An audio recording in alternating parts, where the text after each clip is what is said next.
The lord. ప్రభు అయిన యేసు క్రీస్తువ నామంలో మీకు అందరికీ శుభము కలుగునుగాక. ఆమెన్. పరిశుద్ధ గ్రంథంలో దేవుని వాక్యమును ధ్యానించుకుందాం. సామెతల గ్రంథము 1వ అధ్యాయము 33వ వచనము. నా ఉపదేశమును అంగీకరించువాడు సురక్షితముగా నివసించును, వాడు కీడు వచ్చుచున్న భయము లేక నెమ్మదిగా నుండును. ఆమేన్. ఉపదేశము అంటే దేవుని వాక్యం అండి.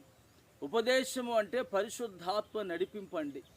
ఉపదేశం అంటే ఆ ఉపదేశానుసారంగా ఎవరైతే నడిపించబడతారో వారు సురక్షితంగా ఉంటారు. వారికట కీడు వస్తుందన్న భయం ఉండదట. వస్తే రానివ్వండి, నేను ఉపదేశానుసారంగా నడుస్తున్నాను, నా ప్రభు నాకు తోడుగా ఉన్నాడని ఈ ఉపదేశానుసారంగా ఎవరైతే ప్రవర్తిస్తారో వారి జీవితంలో వారు నెమ్మది కలిగి ఉంటారు. నీవైతే ఇప్పటికే అనేక దినములుగా సంఘానికి వెళ్తూ ఉన్నావు, వాక్యం వింటున్నావు, మరి ఉపదేశాన్ని నువ్వు గాయకుంటున్నావా? ఒక చెవితో ఉపదేశాన్ని గాయకొని మరొక చెవితో ఉపదేశాన్ని విడిచిపెడుతున్నావేమో. నీవు అలా ఎప్పటికీ విడిచిపెట్టే వ్యక్తిగా ఉండవద్దు. నీవు విడిచిపెట్టగా దాన్ని పట్టుకొని దాని ప్రకారం జీవించటకు నువ్వు ఎప్పుడైతే నిలబడతావో అప్పుడట కీడు వస్తుందని ఎవరైనా నీకు చెప్పినా, కీడు రాబోతుందని నీకు తెలియపరచబడినప్పుడు నీవు భయపడబట.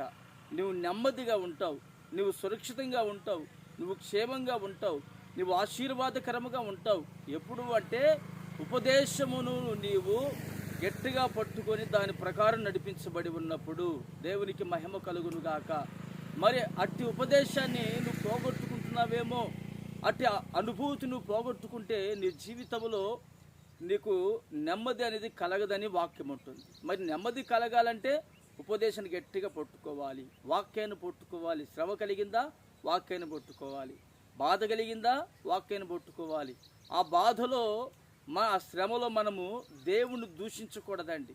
కొందరు చూడండి, శ్రమ కలిగి దేవుణ్ణి దూషిస్తారు. మరి కొందరైతే ఆ శ్రమలో మా ప్రభు మాకు ఎప్పటికైనా ఈ శ్రమ నుంచి విడిపిస్తాడు, నేనైతే ప్రభువుని విడిచిపెట్టను, నేనైతే ఉపదేశం గట్టిగా పట్టుకుంటాను అని అనుకుంటున్నావు కదా.